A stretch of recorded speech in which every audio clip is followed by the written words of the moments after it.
Welcome back to ISSR's In Conversation on the ISSR YouTube channel and podcast. As always, I am Anthony K. Nairn, Executive Assistant of the International Society for Science and Religion. I am pleased to be sharing with you the ISSR 2022 Book Prize on Science and Religion's Winners Discussion, an annual event we have hosted where the winners of that year's book prize have a chance to discuss with members of the prize committee their books. The book prize began in 2020 as an annual prize for the best books in the field of science and religion. Funded by the Templeton World Charity Foundation, the project's aims are threefold. First, to be a catalyst that transforms careers and sparks innovation through making those outside of the mainstream science and religion community, as well as those within it, aware of what is considered by a high-quality panel of world-leading experts and others, such as ministers and policymakers, to be the best new books in the field of science and religion. Secondly, to help people realize that outstanding books in the field are written by a wide diversity of authors. And thirdly, to give publicity to books that can help do some good in the world. Each year, we have awarded 3 prizes in distinct categories: academic, general, and professional. ISSR is pleased to have awarded the following authors the 2022 ISSR Book Prize on Science and Religion. In the academic category, Shoaib, Ahmed, Malik for Islam and Evolution, Al-Ghazali and the Modern Evolutionary Paradigm, which was published in 2021 from Routledge Press. In the general readership category, John Lardas Modern for Neuromatic, or A Particular History of Religion in the Brain, 2021 from University of Chicago Press. And in the category for professionals and educators, Calvin Mercer and Tracy Trothen for their book Religion and the Technological Future, An Introduction to Biohacking, Artificial Intelligence, and Transhumanism, 2021 from Palgrave Macmillan. This discussion invited the authors to reflect on their books and then to engage with members of the prize committee and other ISSR fellows on questions and comments about the book that arose during the review process. This will no doubt be helpful to not only those interested in the process of drafting scholarly texts, but those interested in engaging more deeply with the issues related to the field of science and religion, and those interested in scholarly topics more generally. Please enjoy this discussion with the winners of the 2022 ISSR Book Prize. I'm Fraser Watts. I'm the Executive Secretary of ISSR. Welcome to this discussion of this year's Book Prize winners. ISSR has been running a book prize for 3 years now. This is our third. We give prizes to 3 books each year. We tried this discussion last year, and it seemed like a good way of drawing attention to the books and having a discussion of them. So we're repeating it again this year, and I'm delighted to see all the prize-winning authors here. And also, I'm joined by 2 colleagues from ISSR, from Dennis Alexander, who was with me on the panel of judges, and Ron Coulter, who is on the ISSR executive. Welcome to you. What we're going to do, we're going to take each of the 3 books in turn. We'll spend up to half an hour on them, though we may not need all that time for each of the books. I'm going to ask the author or authors to say something about the books in the first place, up to 5 minutes, not more, but it can be less.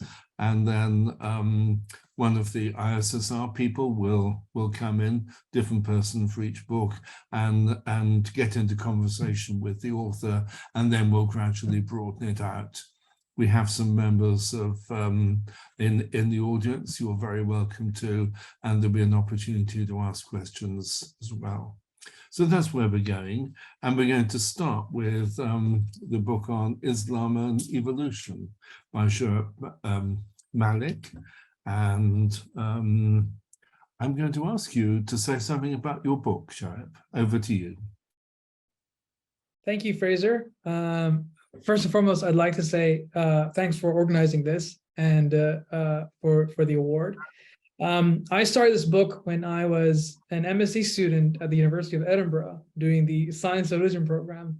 And that was my first exposure to how the field works, the methods, the scope, and the discourse language. And as I was getting to grips with the conversation, I realized like the current field is very Christian centric, and I wanted to give an Islamic voice to the field of science and religion. And in my analysis, I felt that the biggest conversation that needed attention was Islam and evolution, given that it's a very polarizing topic and a very volatile topic in the Muslim world. So as soon as I finished my MSc, I began working on it, and I had already penned down, I think, a few articles in place, but I didn't know where to publish them. I was very new to the humanities, coming across, from the engineering side of things. And my supervisor was Mark Harris, and he's somebody who has been, somebody foundational in my journey in science of religion, and somebody I always fall back to whenever I have any questions about the area. And I asked him, do you know where I can publish this? I think I may have a book in mind. And I didn't know this at the time, but he's the editor of Rutledge's Science and Religion series. So he comes back to me and says, Shoaib, why don't you write a proposal, and perhaps we can consider this for our series. I'm like, okay, I'll give it a shot. So I sent something, and I remember 3 months down, I was in Iran, so my wife is Iranian, and I was there sitting having tea, and I just get an email from Rutledge. And I mean, I had very little expectations from Rutledge. I did not expect anyone to accept it. And I remember I was just literally in shock for a good 5 minutes. And my wife was in shock for a good 5 minutes when I realized I got the contract. So, and then from that point onwards, I mean, I just went full in. I just literally got every book I could get my hands onto. And I started looking at the various conversations that are needed to make this topic less polarizing for the Muslim world. So it's divided into 4 parts. The first part is kind of setting the stage. What is a science of evolution and the Christian responses to evolution? The second part of the book is, again, descriptive. It talks about the various Muslim responses that have been discussed so far. And then I come up with my own classification scheme. The third and the fourth part, the constructive part. So I adopt a particular theological school within Islamic thought, and I analyze evolution metaphysically, various problems, the problem of evil, intelligent design, the issue of chance. And then finally, in the last quarter of the book, I then do the hermeneutic stuff where I look at Islamic scripture through the adopted framework, and I show there's actually a lot that you can actually accept. And since the book's publication, I've had a lot of positive interaction with Muslim scholars and laymen, as well as academics. So I feel that it's done good for what it's worth. Of course, it hasn't come without any negative consequences. I already have a fatwa against me from Pakistan, for instance. So, but there you go. It comes with the turf. But it's been good overall. I'm very happy with the response. Thank you very much. So let me bring Dennis Alexander in now. Thank you very much. Yes, well, I really enjoyed reading this book, and I think the author has already flagged up one of the key points about it. There are just not too many good books around in the Muslim world, I think, which is taking books which are taking Muslim Islamic theology really seriously and taking the science seriously and trying to really integrate them and bring them together. And I therefore found this very helpful from that perspective. And I can see that it's a lot of work. When I hear about the history of the book also, I realize, what a lot of work is involved in that, because I think, am I right in saying the author is also lecturing in chemistry and the other part of your life, if I have that right. So, and I think some of us who are full-time in science sort of know what it's like, trying to also engage in theology and write books on more general topics. So I really read it with those eyes, and I found it very helpful from that perspective as well. I know a number of the people, not all of them by any means, but I know quite a few of the people that the author has been citing. Nidal Gassoum, his writings on evolution, Rana Dajjani, his good friend, and some of the others actually, Caner Taslaman from Istanbul. And so over the years, I've managed to engage with quite a few of the writers in this area, but I have to say, I felt that this book was really, I wouldn't say, I'm not going to try and draw comparisons, but I think in terms of being faithful to the science and faithful to a particular stream of well-known and well-respected Islamic theology, I think it does a great job in that way. In terms of other things I really liked about the book, I liked it because it's not dogmatic, it's irenic, It is open to looking at the topic from different perspectives, and to listening to people, listening to what they say, take them seriously, not being, very oppositional in a field which, as the author points out, is quite controversial in some parts of the Muslim world and is quite disputed and so forth. And therefore, with that perspective, I just thought it was diplomatic in a way. It tackled the different authors and addressed the different points. So I thought that was a very good point about it. I thought the science was clear and the science is brief, but provides a good introduction, I think, to the science involved for those particularly who don't have an evolution in their background and so forth. And I thought it was helpful in that respect.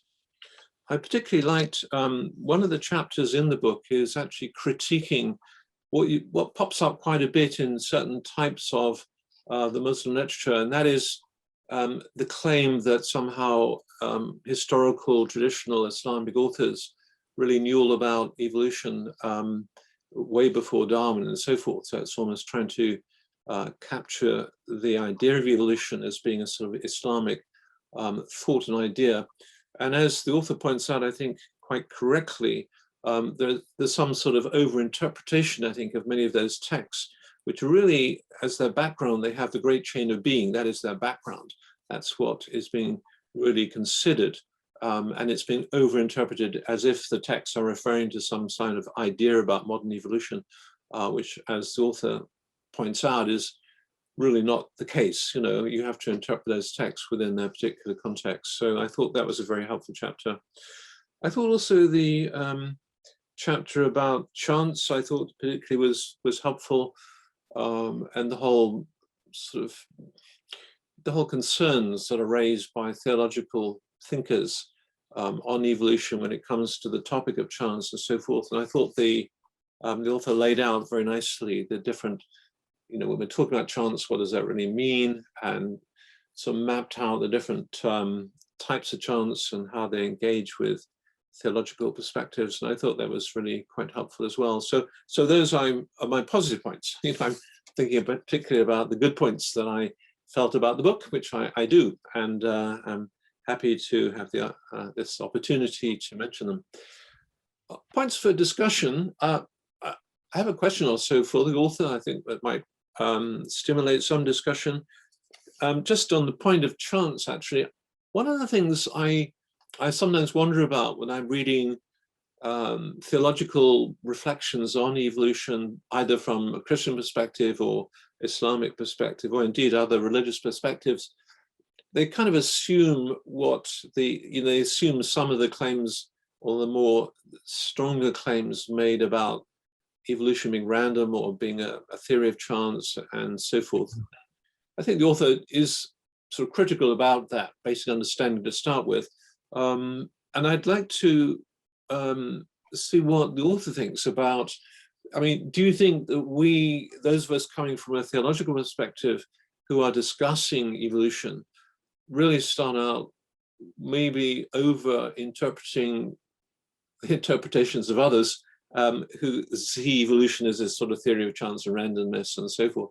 I'm thinking actually, of course, Richard Dawkins in the preface in the Blind Watchmaker, I'm always very struck by the way in which he says, I'm writing this book to undermine the idea that evolution is a theory of chance. The whole book is written with that background. What he wants to do is to undermine the whole idea that evolution is a theory of chance.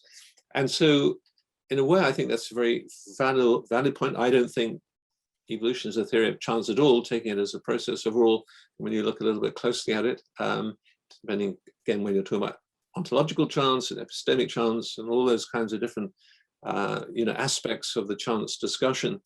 But I'd be interested to know what the author thinks in terms of, in the Muslim literature on this particular topic, do you think maybe that there's a misunderstanding of the biology on this particular topic? Do you think that the writers who are coming from a theological perspective are really misunderstanding or over-interpreting this sort of general idea of evolution as a theory of chance and therefore reacting against it and seeing that as a great problem? What do you think? I'd be interested to know your thoughts. Thank you, Dennis, for your positive comments and your stimulating question. I definitely agree with you that there's been overinterpretation of chance in the literature. The average Muslim really believes that the theory of evolution ultimately means that things pop in and out, and it has no end goal or no teleological infrastructure to it. And I think that's more of a philosophical interpretation as opposed to what it means scientifically, which is just probabilistic distributions of how, you know, frequencies mismatch and all of that. So I think that keeping that average understanding in mind, it's for this reason why I wanted to kind of separate the different categories that you can have different interpretations of chance. And it's only the absolute severe one where even God's knowledge and his omnipotence is jeopardized that wouldn't make sense for us. But epistemic chance, you know, the idea of, you know, genes mutating and then, you know, combining over several spans of generations, that's literally equivalent to just a coin toss. It just means, you know, we don't have absolute information about everything in the process. We assign probabilities to it. And yeah, I feel that it's been inflated to something that it doesn't deserve to be, but unfortunately, that's the caricature that people have of it at the moment. Thank you. That's very interesting. I mean, it made me wonder. You mentioned the works of Simon Combe-Morris, especially focusing on convergent evolution and so on. And I just wondered to what extent. I say you mentioned not now, but you mentioned in your book. I noticed that. So I wonder to what degree those sort of books, which reflect more on, you know, which are trying to move the discussion onwards to think more about the constraints in evolution, the convergence in evolution, and all the various aspects of the evolutionary process that somewhat undermine the whole idea. It's a chance process. I just wondered how much those have been translated into Arabic, for example, or Turkish, or how much they might be known in the Muslim world. I suspect not very well known, but I don't know. I'd be interested to know that. So Morris's ideas of convergent evolution, I mean, you do find, you know, people here and there mention it, but by and large, I don't think people are aware of what evolution means on a very fundamental level, let alone convergent evolution. I mean, we still have stuff like the third way. So the idea that they want to have different evolutionary causal mechanisms. People take that to mean that evolution is debunked as a whole. They think that it's a fundamentally different paradigm, not even realizing it's just a difference of opinion on the causal mechanics.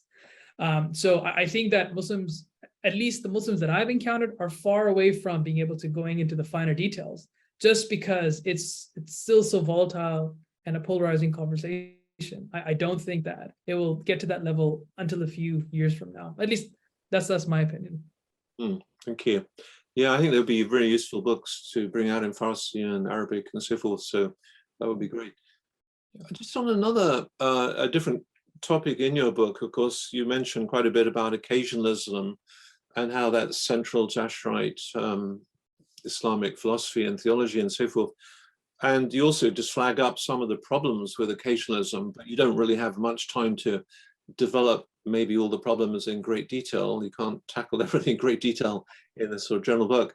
But I'd be interested to know to what degree occasionalism, if you like, as a philosophy, is still well accepted or propounded within different streams of Islamic theology and philosophy, and how you see what you see would be the major problems really that they raise, and to what degree those problems are being addressed satisfactorily, if you like, in the Islamic literature. Do you have some thoughts on that?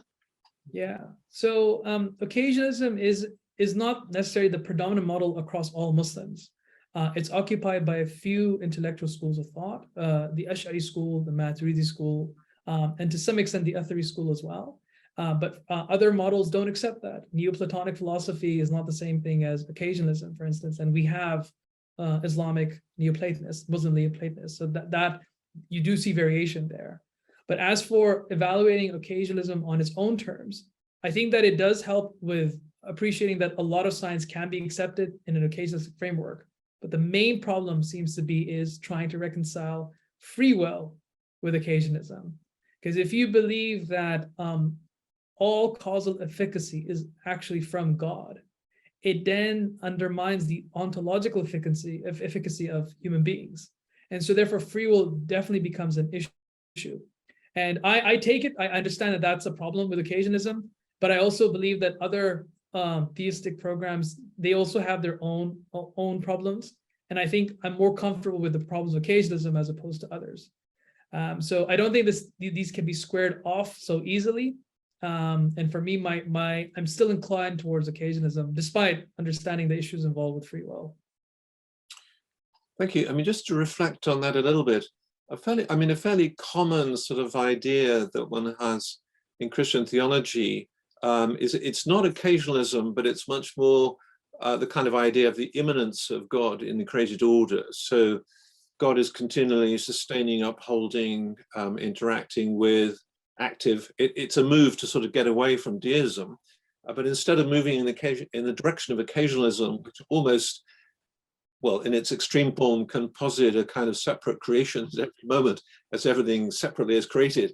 But rather than going in that direction, the kind of understanding of the immanence of God in creation is very much the upholding, the sustaining, the continual interaction with, in a way in which the created order has its own functional integrity, if you like. It functions as it does. It functions with the properties that are God ordained and God sustained and God upheld in that way. And of course, the late Arthur Peacock was very strong in that direction. You know, a lot of his theological writings were highlighting that kind of understanding. And I wondered whether that, to what degree that understanding is around in the Islamic world, whether that might move away rather, and you raise the problem of free will, of course, but I mean, if you give the brain, the whole of the created order, all that exists, much more of the understanding of a God who is immanent in the created order, who's sustaining and upholding. Do you think that's a helpful way to move away from occasionalism maybe, and to maybe solve some of the problems that occasionalism might bring along with it? What do you think? Right. So if you want to change the divine action model, you will change the entire school of thought, because it's a very foundational setting in Ash'ari theology, which is the model that I adopt for this particular book. And so they have a very, very strong emphasis on the transcendence of God as opposed to the immanence of God. It's been like that for the past 1,000 years. I'm not so sure whether they would find the approaches of Peacock and Barber and even John Polkinghorne easy to digest. In fact, I think they would think it's edging towards scientism, at least from their vantage point. So Ash'arites, I think, I don't think they'll sway themselves towards an immanent view theology. I think they'll try to keep that transcendence involved, and that really limits it to a few options, occasionalism being one of them. Thank you. That's very helpful, actually. Yeah, just one other thing. I was fascinated, and I think you mentioned at the beginning of the book that, okay, so you map out the sort of 4 major positions, if you like, in terms of evolution and its relationship to theology. And then I guess it's position 3, I think you call exceptionalism, whereby, you know, people would believe in evolution in everything except for Adam and Eve. Okay, so that's the cutting off point. Okay, and then position 4 would be no exceptionalism. Okay, so I guess that would be my position, that just everything has evolved, everybody's evolved, including humans and everyone, and so forth. So, but I was fascinated to see that you mentioned, I think in the preface or somewhere at the beginning of the book, that you started out as a no exceptionalist when you was beginning the research and the writing of this book, but you ended up as what you call yourself, I think, an Adamic exceptionalist, in the sense that you're going now more in the direction of, of believing there's something special about the creation of Adam and Eve, and all the rest you can, as it were, ascribe to the evolutionary process. And of course, you're quoting there from other writers also, who, or 1 or 2, who hold that kind of position in the sort of Muslim world from the Islamic point of view. But I just wondered, is that something that you come to personally just through, I wondered how that happened, actually. I'd be fascinated if you're willing to tell us how that sort of move took place. What was it that triggered that kind of shift in your own thinking during the writing of this book? It'd be interesting to hear that. So when I started this project, I think it's 7-8 years ago, of course, I had a lot of knowledge gaps, and I was learning theology, but I didn't know it well enough to kind of understand exactly all the parameters of the conversation. And eventually, as I matured in my thought, I realized that there are genuine constraints to take into consideration. So in Ash'ari theology, the fact that miracles happen is absolutely valid. There's nothing wrong with miracles in Ash'ari theology. If we believe that the entire world and all creation is contingent, there's nothing stopping God from being able to localize certain miracles if he so wanted to.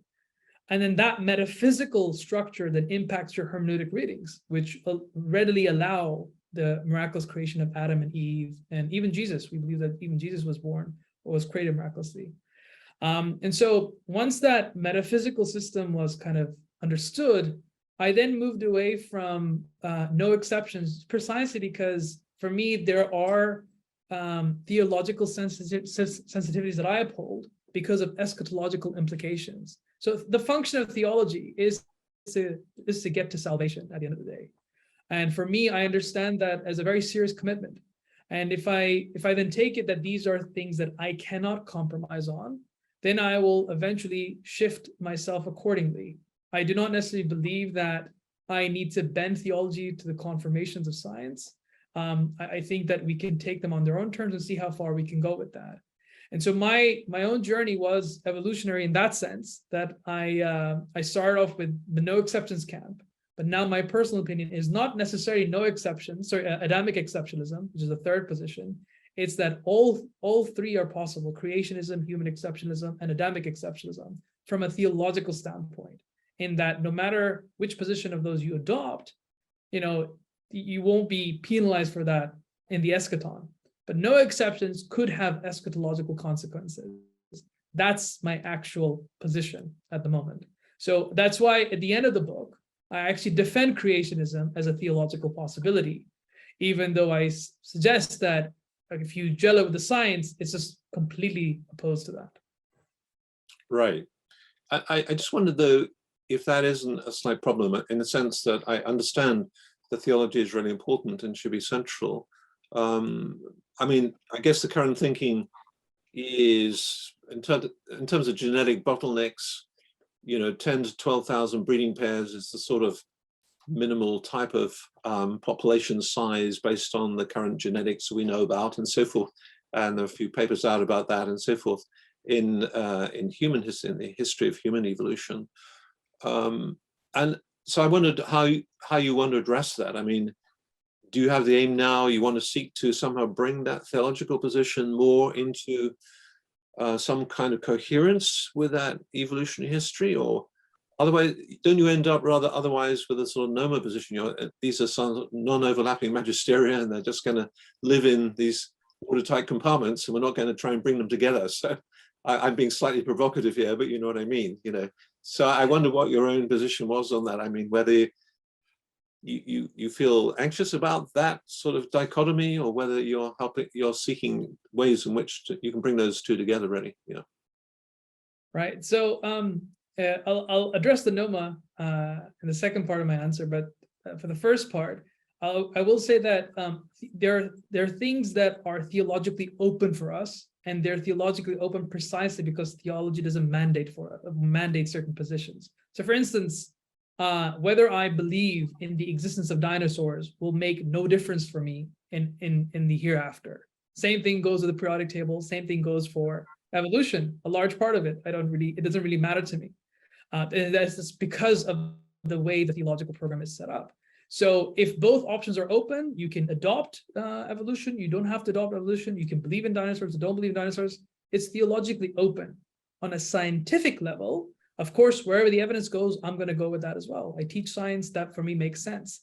But I do not confuse my theological motivations for my scientific ones, and vice versa. As for the position that I adopt, so I know there's NOMA, which is Gold's position. There's POMA by McGrath. So if I were to articulate a position to be HOMA, and that is hierarchical overlapping magisterium, in the sense that theology grounds science. So I don't believe they're on the same level. And theologically, if something is open, I don't mind leaving those options open without closing them down. On a scientific level, however, when I want to see where the evidence leads to, I'll take that position accordingly. But I cannot rule out on a theological front that creationism is wrong. Because if God himself has not clarified that, I cannot be the one to shut that option off. So that's the reason why theological possibilities remain open, because closing them down in the absence of God's vocalization in scripture would be considered a sinful act, at least in my theological paradigm. Thanks, that's very helpful. That's very helpful. I think I'm looking at Fraser now, because I think probably a half an hour on your book is just about up. I think I could carry on for a long time. I'm sure you could, but we have other books to consider. I know that, Fraser. Yeah. It's been a fascinating discussion, but I'd like to give a minute or two for other people to come in on this book if they'd like to. There may be other people who are familiar with it or got questions to ask. So let me just see if anyone else wants to come in.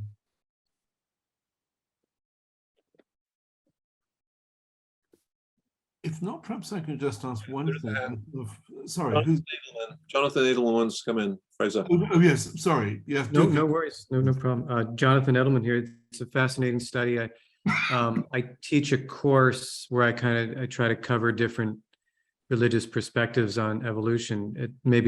We could be in contact. I couldn't assign a whole book, I think, for the class, but if you have a chapter or an article where you kind of map out some of these issues, I think that would be a nice addition into my bibliography for the Islam and Science section. Yeah, if you check out chapter 4 of my book, I map out all the different positions that are out there, and that's a grid that you can use for the class if it's helpful. Anyone else? Thank you. Thank you.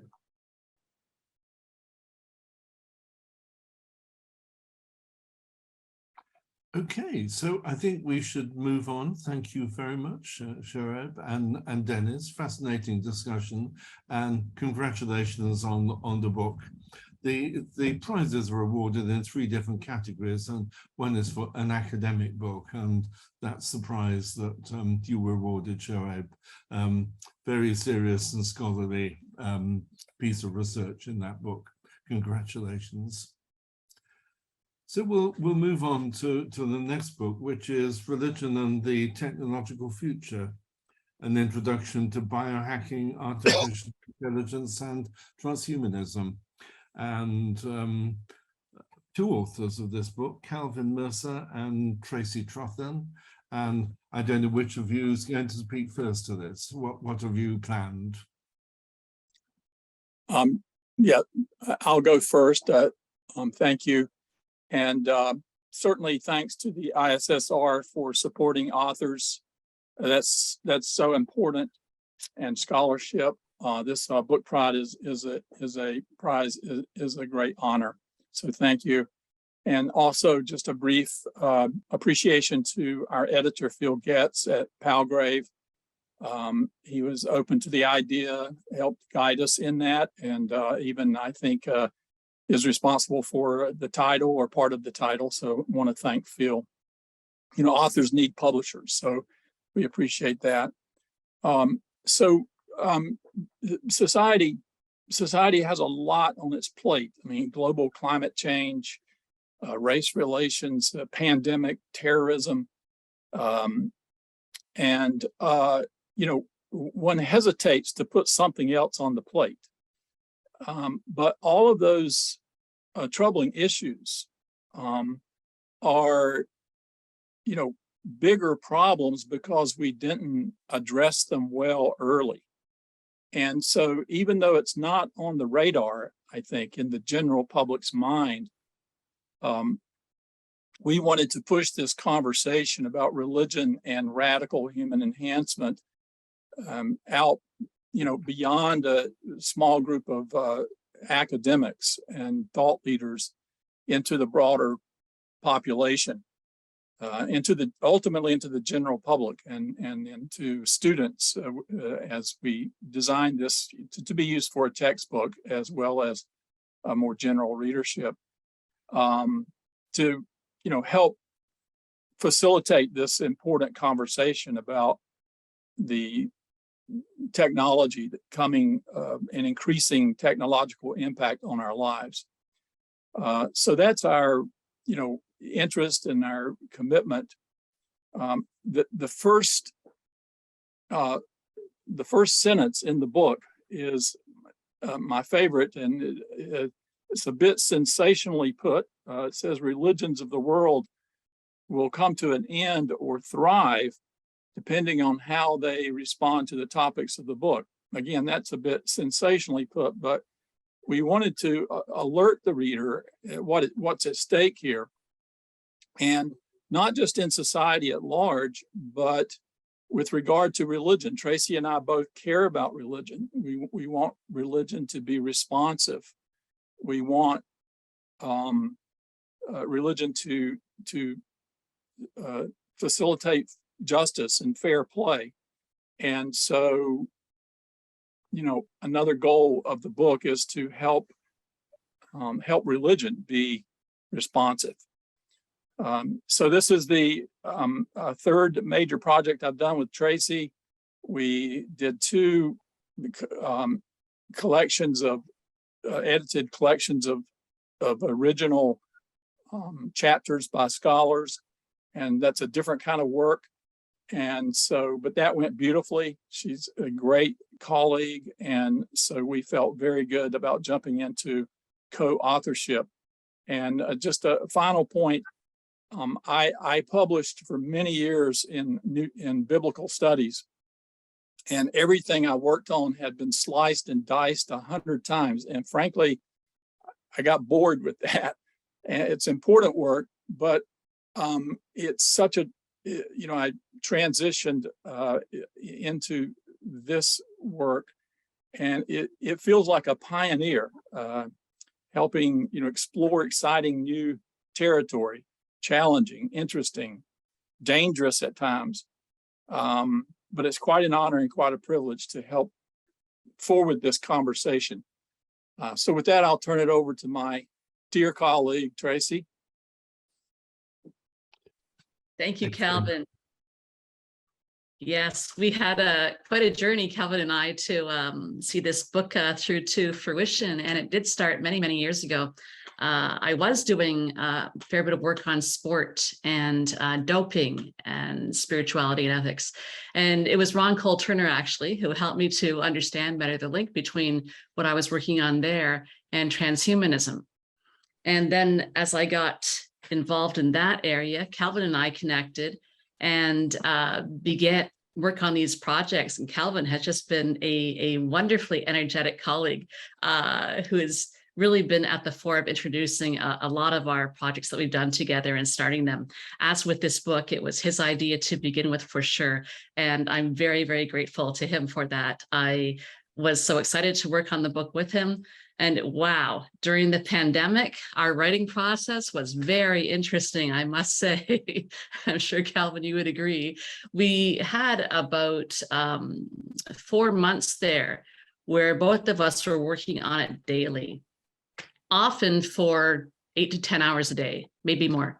And we were constantly sending drafts back and forth, back and forth. And of course, it was during the spring, summer. So classes were done and we were completely into this. And there was something about the pandemic that pushed us perhaps almost too far to sit there and work so energetically at it for so long. At the same time, it got us through it in a really good pace, which was wonderful. And it was very exciting to see the chapters taking shape. Another thing that motivated us was just the sheer topic of it. We were both so excited about this topic area and so very much wanted to put together our thoughts. And it's quite a journey working with somebody else on a book. I found it wonderful. You think of things that you wouldn't otherwise think of in the same ways, having two perspectives woven together. Calvin and I didn't write chapters exclusively on our own. We really integrated our thinking together. And I think that because we had a great basis already of a relationship and previous experience working together on these types of projects, that we were able to do it that way. like Calvin, I think that part of the, the excitement around the creation of the book was so that we could have a textbook for courses that we were teaching. I didn't have a book that I was finding to be as accessible as I wanted for my upper year undergraduate students. And now I do, and they seem to be digging their teeth into it. And I've been really enjoying that. So it's been a wonderful experience. And I just want to say I'm so grateful to the ISSR for encouraging us in these types of projects by having these awards. It's just so, it's so wonderful. And I'm hearing a lot today about the interdisciplinarity of our topics. And indeed, just this last week, I was invited to participate in a panel on whether or not we should replace all of our parts with bionic parts. And it was an engineering panel at my school. And this engineering society called Ingenuity Labs is an interdisciplinary group, and they are very intent on building all these connections. And I've already had some students sending me emails asking more about existential issues, ontological issues, and it just makes me so excited and hopeful that we're seeing this active engagement across the interdisciplinary board. So thank you. Excellent, thank you very much. Now I'd like to bring in Ron Colton to take the lead in the conversation with you. Well, thank you, Fraser, and congratulations to Calvin and to Tracy on the award that is being given. This is an exceptional accomplishment that you have achieved. Yes, I have co-authored a book, and it can be demanding and at times painful, but it sounds like it was a very good process for you. I believe this is the first textbook that aims to do what this book does, and that is introduce undergraduates, I suppose, primarily in religious studies, is that correct? To this conversation about human enhancement and transhumanism and artificial intelligence. I believe it's the first textbook, and I believe it's the only one. Of course, it's only been out, a year and a half at this point. I'm really curious as to whether you've gotten any kind of feedback from colleagues in teaching who have used the textbook and have insights as to how it's played with students. What's the response been? My sense is that you've pitched it just right. The explanations are clear, concise, not overly detailed or overly lengthy, but just go right to the point and then move on. I'm also aware that as a textbook for the North American religious studies market, it is somewhat broader than Christianity. Clearly, Christian voices have been prominent in this conversation, and so they are reflected prominently in your book. But you make a serious and I think largely successful attempt to go beyond Christianity and the Western traditions to bring in other perspectives as well. And I know that reflects some of the work that Calvin, you've done in teaching over the years, but I think that's a real strength of the book. It also, though, leaves maybe the reader, the student, a little bit to their own devices in terms of figuring out how to put it all together. And I'm wondering, again, whether the feedback that you've gotten from colleagues who may have used the book already would suggest that it leaves students kind of not sure where to make the next move religiously or theologically. I'm curious as to whether you see this book as related to a field. Again, I'm assuming it would land in the religion studies departments at most universities or colleges, not theological schools or divinity schools, but in more secular religion departments. But is there do you have in mind anything like an academic discipline or subdiscipline? I'm thinking that you don't, but I'm just curious as to what that looks like from your standpoint. And particularly, well, both of you have been involved in this conversation for a number of years. Calvin, maybe a little bit longer than Tracy. 10 to 15 years of conversation about technologies of human enhancement and transhumanism and what it all might suggest for more traditional religious perspectives. But thinking about it as a not a discipline, but a field, a topic area for an undergraduate course. Have you seen it change significantly over the years? Has there been a progression, not necessarily in advance intellectually, but a progression or sequence of ideas? Has the field moved from one area of concern to another concern over the years? And is that reflected in the writing of this textbook? I mean, I assume this would have been very different had you written it 10 years ago, and would be very different if you were to write it even 5 years from now. My guess is that artificial intelligence would have not played much role at all 10 years ago, and maybe it will have swept the table of taking up all the agenda space 5 to 10 years from now. Has transhumanism reached its apex, its high point of its grasp on the intellectual, the academic world? Has it peaked?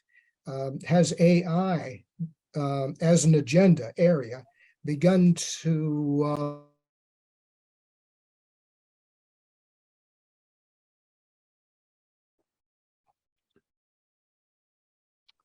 We've lost Ron, It's like, yeah. there we go. Sorry. I missed Yes. about the last 30 seconds or a minute, Ron.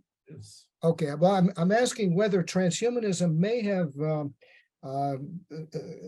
peaked or hit its apex and has begun to recede. I don't know that, but I'm asking you as experts in the field whether you've sensed anything like that, and whether the agenda in the academic communities has moved on to something maybe differently defined. I mean, personally, I don't think the question of human technological modification has gone away.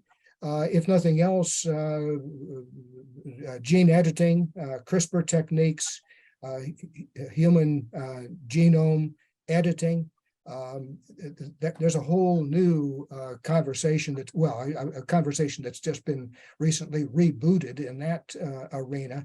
So I don't think those issues are going away, but transhumanism as a movement. And if so, what do you sense about that?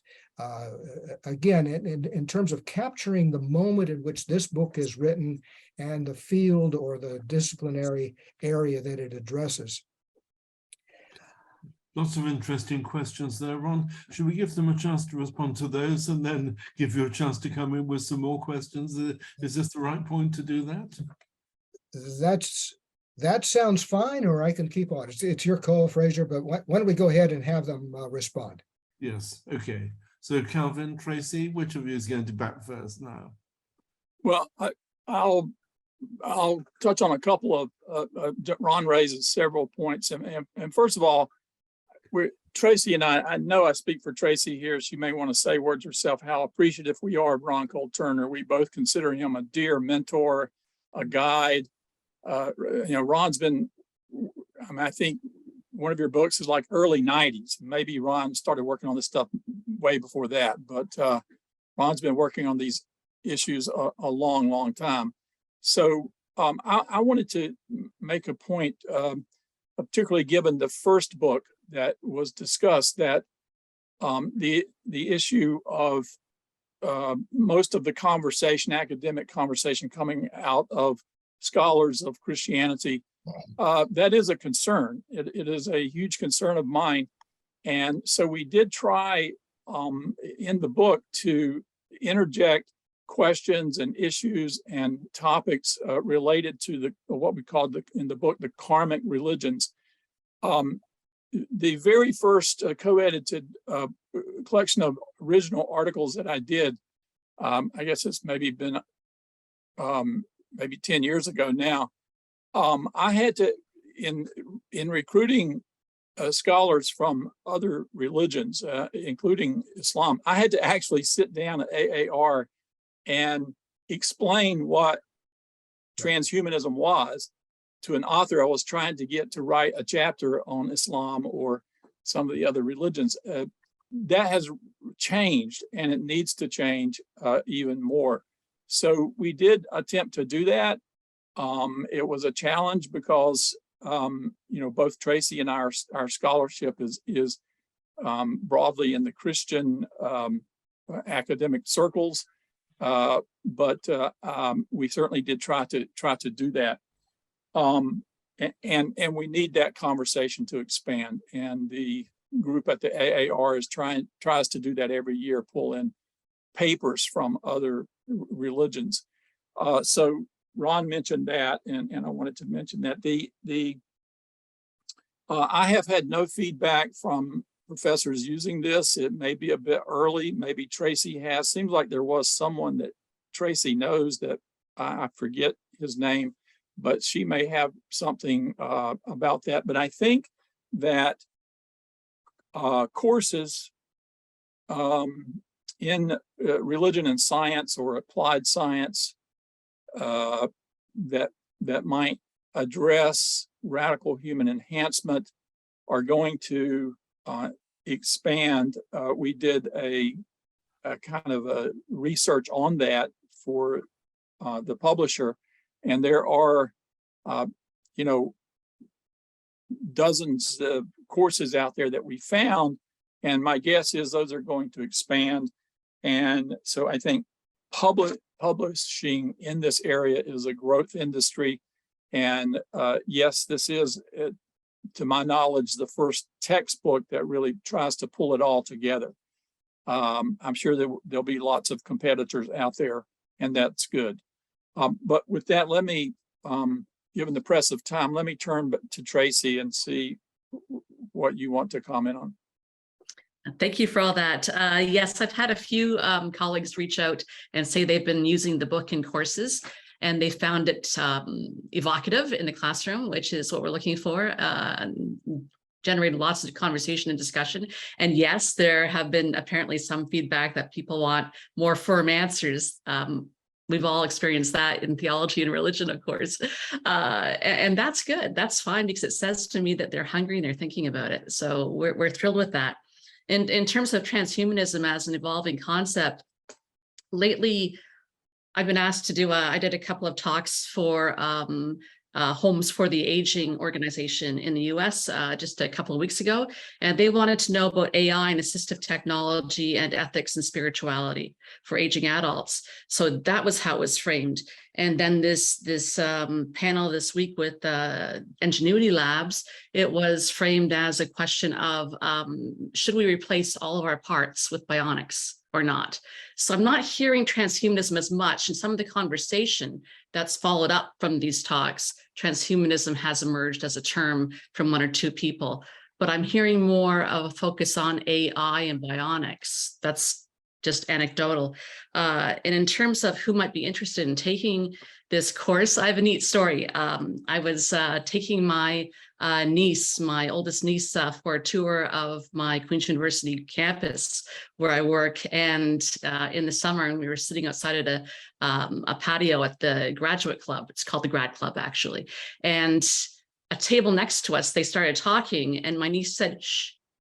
So I said, okay. And you could hear them very loudly talking about computer science and computer engineering and saying, oh yeah, I'm taking Tracy's course next year. And I thought, Tracy, that's somebody's last name, obviously. But as they talked on and on, it was clear they were taking my course in the following term. And it was quite amusing. My niece really enjoyed hearing that. was afraid of what might be coming next in the conversation, but fortunately it was all good. It was just all this intrigue about, yeah, we need to talk about, what we're doing here with computers and what this means for being human. So I just laid low and I listened a bit, and then we were able to carry on. But that was encouraging to me, if a little bit nerve-wracking. Well, let me pose this to both of you. Thank you for those comments. Let's start with this. What is the robot doing on the cover? Is the robot praying or, yes, there we are. Thank you. If people will look at Tracy, who's holding it up, maybe unmute yourself for a second there, Tracy, so it'll, yeah, everybody see that? Is the robot blessing us? Is the robot blessing other robots? Is the robot praying? All somewhat playful questions, but I'm intrigued by that cover. What does it suggest to people? But the deeper issue, I think, underneath it is the conversation that you have in the book about spirit tech and the ways in which there seems to be possibilities or a fusion between the technological and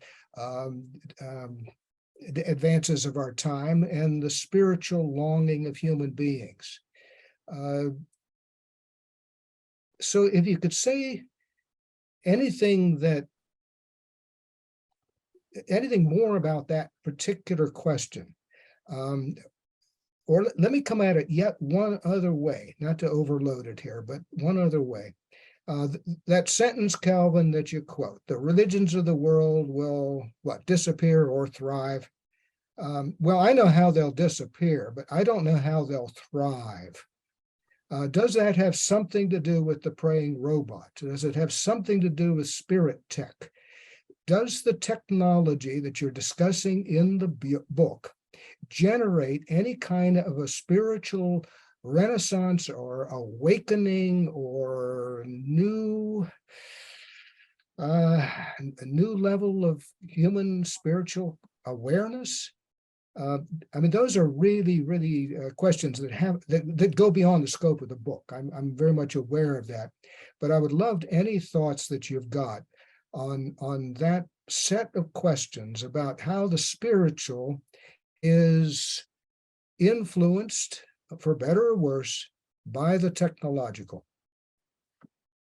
Thank you very much. So we're towards the end of our time, about 5 minutes. So let me bring in Calvin and/or Tracy on that, and then I want to see if anyone else has got questions on this book. So over to you two authors.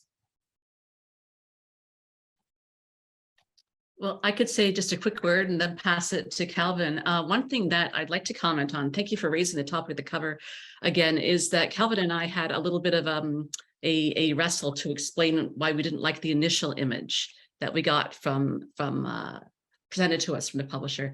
And that was because initially the robot, like we've seen so many robots, was all white. And just with the insides being mostly hidden, were black.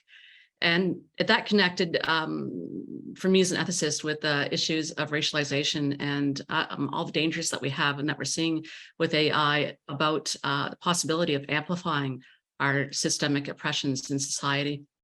And I think that we both think there's great possibilities for either amplifying, making things worse, or for helping to bring us together.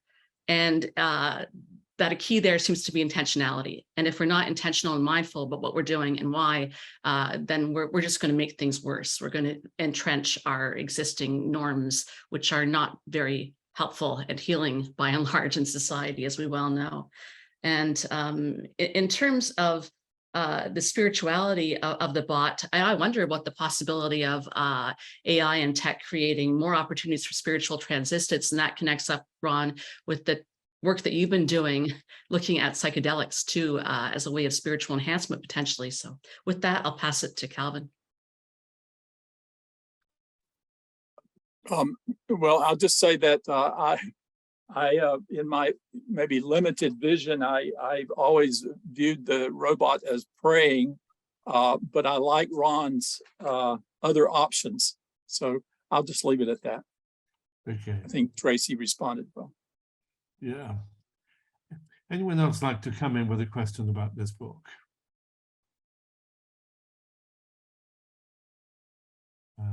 Or if not, Ron, anything else you'd like to say? No, just congratulations again. It'll be fascinating to watch the impact of this book over the next 3, 4, 5 years. I really hope it stimulates a broad conversation and brings other people into the conversation. I guess the biggest fear I have is that we will stumble without any awareness into a future that we haven't not only haven't anticipated or planned very well for, but we're not even aware that we're doing it. At least this book will contribute, I think, to some growing awareness. And so I congratulate you and wish it the best success.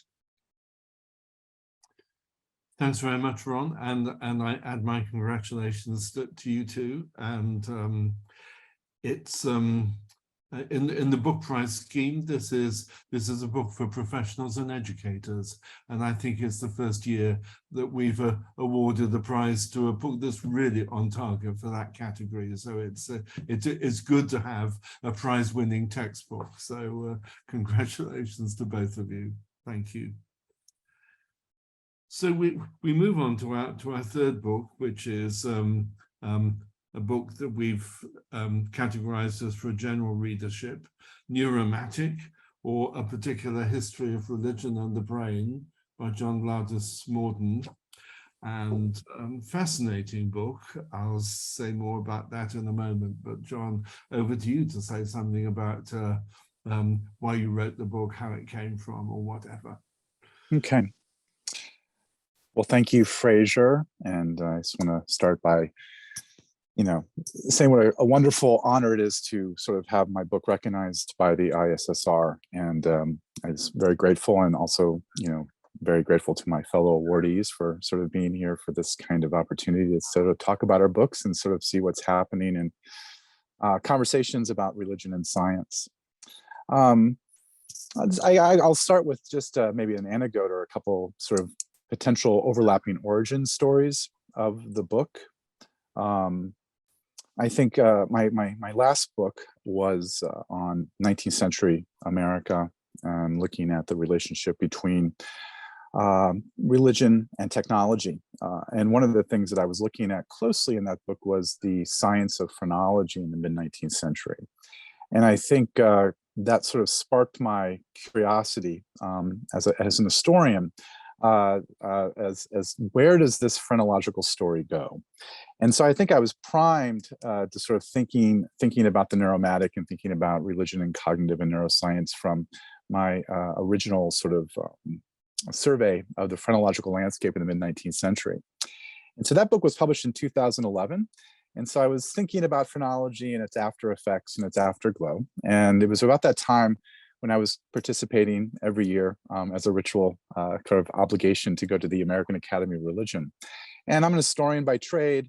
I'm a historian of religion.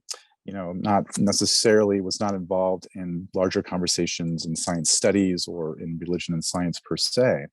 But one of the things I noticed as a kind of observer at the conference was just this influx, kind of a sense that there were a lot of individuals, graduate students and professors who were, going to various panels or putting on panels that were kind of revolving around what I took to be a sort of emerging sort of disciplinary formation of the cognitive science of religion. And I think those two moments really in 2011, 2012 got me thinking about, well, what is the history of the cognitive science of religion? What is the history of the neuroscience of religion?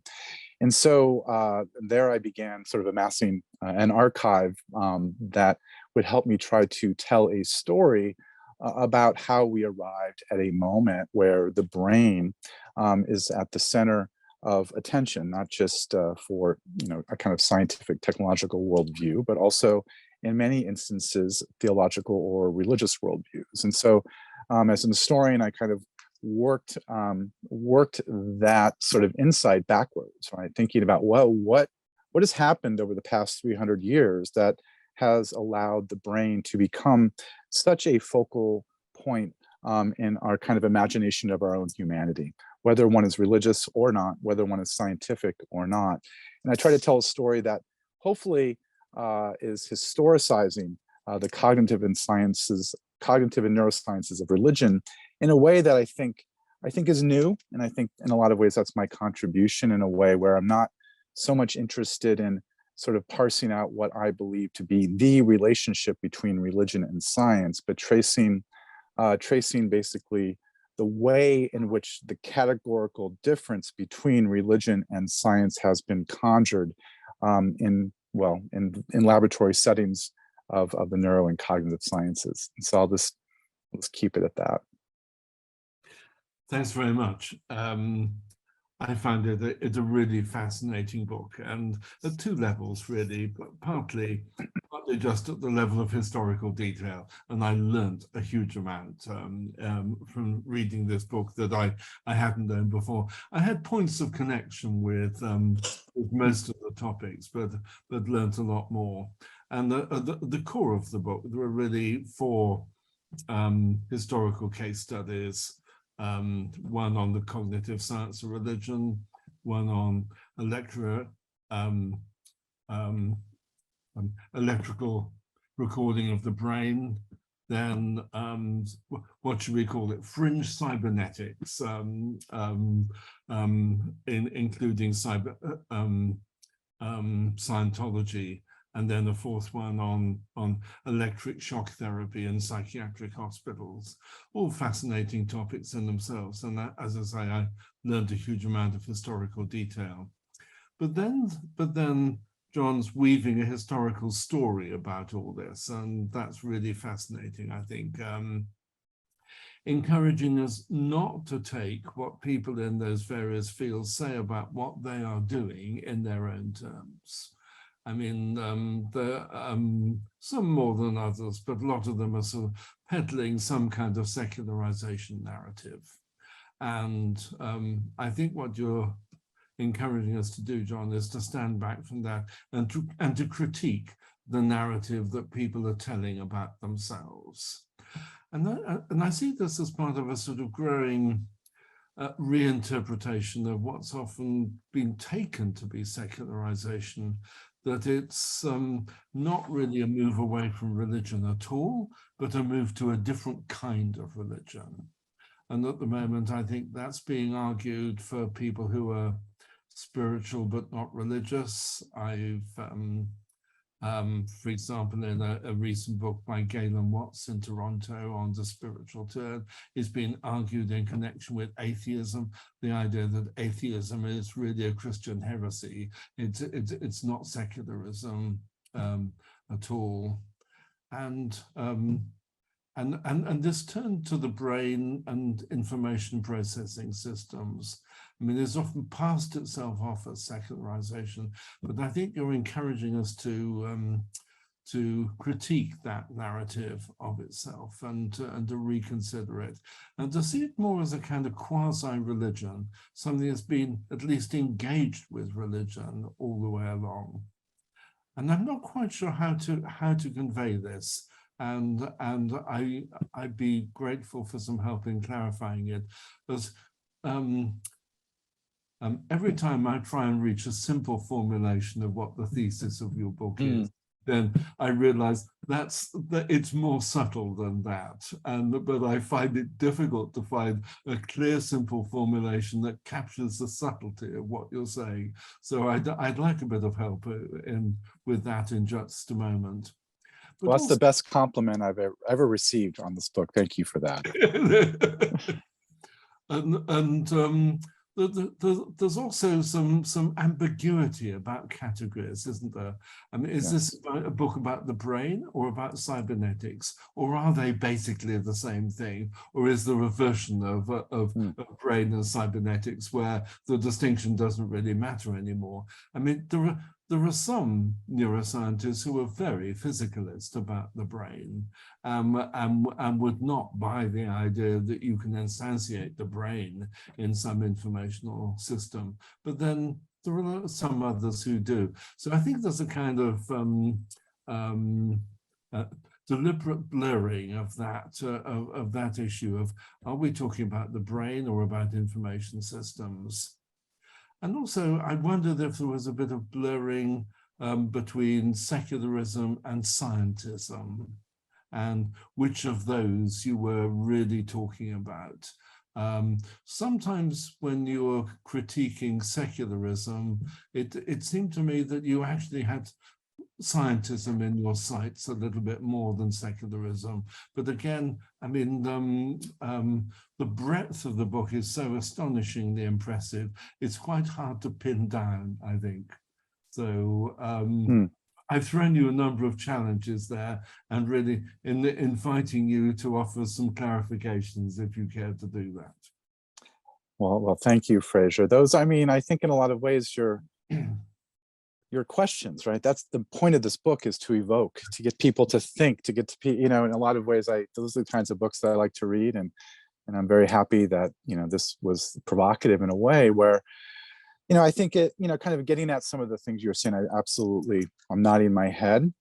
And so maybe start with, one of the first things about what you said, something about the neuro and cognitive sciences, particularly, I'm not talking about necessarily laboratories where they're perhaps doing medical work, which is much more sort of, empirical and sort of at least less bound up in conversations of like, what is God, or what is the truth, or what is morality, or what is religion? But it's those scientists who are invested in the study of religion, right? And going into their laboratory to sort of study a brain, let's say, right? One of my responses was like, okay, you're a scientist. You have to, on some level, account for ecological confounds, right? You don't want too much dust in your laboratory. You don't need the temperature or the barometric pressure too high. But there needs to be some sort of accountability to those ecological factors that make their way into your laboratory. And so how do you account for them? And so my basic point is that a lot of these cognitive and neuroscientists aren't necessarily accounting for history, And when I say that, how are you defining religion? How are you, cognitive or neuroscientists, bound up in the same discursive formation of secularism that in a lot of ways we all are, right? We are all, in a sense, have certain resources, certain instinctual moves about what we think and know to be the religious. And as an historian, I at least suspend my, in a sense, definition of the religious, or I suspend my definition of the scientific in this case. And I think in a lot of ways, the kind of experiment of my book is to try to tell a story and tell a consistent story in which these categories are always shown to be in the process of being generated, right? They are being conjured as you read my book. And so one of the effects I really do want to leave a reader with a kind of an insecurity about some categorical distinctions that they imagine to be sort of tried and true and definitive. I want to disabuse them of that, which is not to say I have some sort of new sort of reframing of what religion is or what science is, but I do find it fun and provocative to be able to tell a story that is empirically grounded in the archive, where I'm a scientist, I'm an historian, I have data. What do you do with this data? This story that I think challenges us in this moment of 2022 to sort of be a little more critical, as you suggest, Fraser, about what we sort of take to be the various claims about what religion and or science is. Yes, yes. I'm struck that the various people that you're writing about are sort of shown up in your book as having pretty naive ideas about what they're doing. And I think that's true of all the sections of your book. I've never been a great fan of CSR, to be honest about that. I mean, from the outset, it seemed misconceived. I mean, I approached it with views about the evolution of metaphor and figurative language, and I think CSR is sort of trading on an incorrect narrative that language starts literal and then people sort of spread out from there. The alternative narrative that I've been persuaded by, particularly by Owen Barfield, is the opposite one, that if you trace the meanings of words back, they get more figurative as you go back, and literal meanings are kind of distilled out of figurative ones. So this idea that there was a domain violation, that there was a time when people sort of knew what was what, knew the natural world to be a natural world, and then some kind of fall, things went wrong, and people started misperceiving spirit and nature. That all seemed to me fundamentally misconceived, and I think it's puzzling where that wrong-headed narrative came from and sort of what it was doing. Cybernet, I think the story of cybernetics is also fascinating. And it's very striking that cybernetics had a much more friendly relationship with spirituality than AI has. And I think that's one of the fascinating stories there. AI is generally sort of positioned itself as being very distant from anything to do with religion and spirituality, whereas cybernetics was deeply engaged in spirituality in various, sometimes wacky ways, quite a widespread interest in Eastern religions, in some of the core cyberneticians, and the kind of fringe cybernetics of as in Scientology that you talk about. There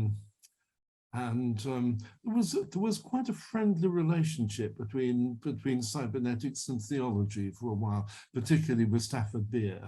And I grew up in Coventry, where the provost of Coventry Cathedral back in 1966 was giving a lecture on the cybernetic interpretation of the Christian faith. 66. I mean, really quite an early date for that. And I think no one would think of doing that with AI. So I think I'm rambling a bit in a rather autobiographical way. What I'm trying to say is that I think there are a lot of puzzles about the narratives that the people you're concerned with spread about themselves, and a lot that's unconvincing about them.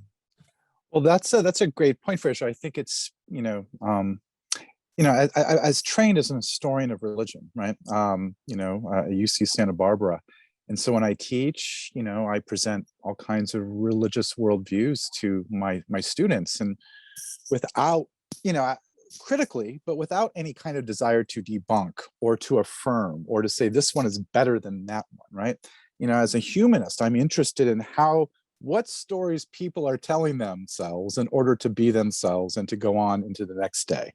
How do those work? Where do they come from? What are the effects? How do they relate to other ones? And so one of the things that I think that I brought to this book in my training as a scholar of religion was to sort of look at the neuroscientific laboratory, or to look, to sort of read somebody like Stafford Beer or Norbert Wiener, and to sort of appreciate the historical density of the words that they are using to explain themselves to themselves, right? This is my bread and butter as a genealogist, right? And so I think one of the effects of that kind of approach in my book is to, as you say, there's always this blur. Are these cyberneticians, are they religious? Are they theological? Are they scientific? Or are they both and neither nor?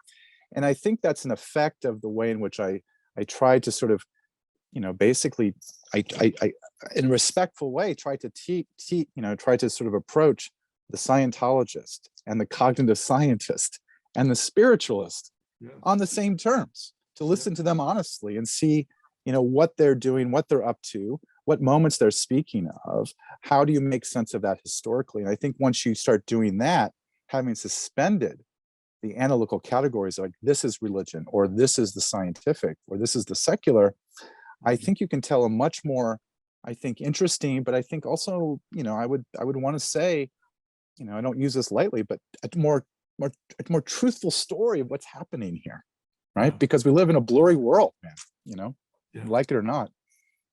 So if I'm hearing you right, you're saying you're not really interested in what religion is, or perhaps not even what science is. You're interested in how people talk about religion and talk about science. Is that fair, or is that pushing it too far? I would say discourse in a more capacious way. So not simply talk, not simply words of course, but I do think that those words can have really, I mean, words can, have effects that are incredibly empirical, biological, neurophysiological. And so there's something about, it's not simply words, right? It's orientation, it's a ritual, it's belief practices, right? The whole sort of kind of methodological toolkit as a scholar of religion to sort of understand what people are doing and why they're doing it, right? I mean, that's the basic sort of conundrum. I mean, and we are living in a world where the religious difference, right? The distinction between the religious and the scientific, the distinction between faith and reason, this distinction does an incredible amount of work in the world, upon us, right? And so I think in a lot of ways, my book is an attempt to acknowledge that, and also at the same time, not to say that I'm somehow pushing a button and do an escape hatch and sort of getting out of that problem, and I don't no longer have that problem. I have that problem, right? And hence the blurriness of my categories. But I also want to call out the world for its blurriness as well, right? And to call out a certain kind of let's say premature closures that I see particularly in an example such as CSR. Yeah, thank you. Perhaps I can see if anyone else wants to come in. I know that Dennis has also read this book. I don't know if there's any, you have any thoughts, Dennis? Yeah, well, I mean, I can come in with a question. I mean, one of the things I found fascinating about the book, I mean, I really enjoyed reading the book, by the way. I just found, okay, so the interactions you have with these different other movements, whatever it is, Scientology and quite a range, quite a fascinating collection of different streams of thought, back in the 19th century. We go from Jonathan Edwards to Scientology to, quite a lot of other things as well along the way, which is really interesting. And certainly, as Fraser said, I learned a lot of stuff I didn't know before. What I found also interesting is what was omitted. So I don't see any real engagement there with what you might call mainstream theology, or with sort of traditional theology, or plenty of people were thinking about the brain during the 19th century in mainstream theological discussions and so forth, and so and even more in the 20th century. And so there's a huge corpus of writings there, engaging with the brain from a theological perspective from various authors. There's nothing, they're all left out. Okay, so, and I guess was this just, I don't know, was that a deliberate kind of strategy you had in your mind? We want to go for these other things which are a little more, I mean, Fraser used the word wacky, but okay, unusual maybe, or other more unusual streams of thought and so forth, or not the sort of things that you would find here in the Faculty of Divinity in Cambridge University. No, you want to go in a different direction there. It'd be interesting to hear your reflections on that, because it's sort of a striking feature of the book in my view. Yeah, thank you, Dennis. Yeah, I think you're right, and I think it was very deliberate in a lot of ways, because I think not talking about sort of like a William James and the whole Jamesian tradition. William James is a footnote or something in my book, where I made decisions that I wanted to sort of leave the reader with a sort of undecidability over who were the wacky ones. Who's the wackiest person in my book? Is it Pascal Boyer or L. Ron Hubbard? And that's an honest question, right? And there's something about that kind of deliberate sort of juxtaposition between mainstream sort of scientific commentators and the so-called fringe of the religious sort of worlds of L. Ron Hubbard or parapsychologists or spiritualists in the 19th century, that I think part of my agenda was to, dethrone a little bit of the authority of a certain kind of scientific narrative about itself. But it's also, I think, named at, the study of religion, right? I was trained by Catherine Albanese, a person who in the 1970s was part of a kind of large-scale critique of certain models of what American religious history that were grounded in a kind of church history model, where there was an assumption that we knew who counted as religious or theological in the narrative because, well, they're theological or they're religious. But I think there's something about Kathy's work and being a student of Kathy that I've always been very interested in, who has been left out. And so in a lot of ways, my deliberate attempt to sort of include perhaps a cast of characters that have never been included, perhaps in the study of religion and the brain, to sort of at least not just say, hey, this counts too, but to use them as a kind of analytic fodder to sort of shed light on my main concern, which was a certain kind of excessive authoritative claims about the brain in the contemporary moment. Yeah. Thank you. That's helpful. Thank you. I wonder if I can press you a bit more on what you mean by the brain, really, and how you're thinking of the brain in this book. I mean, the brain's partly a physical thing in the head. Yeah. But there's a kind of discourse in which the brain is used in a rather metaphorical way, in which it sort of shades into information system, which are not the physical brain, but a way of talking about how people assume the brain functions. So, what do you mean by the brain in this book?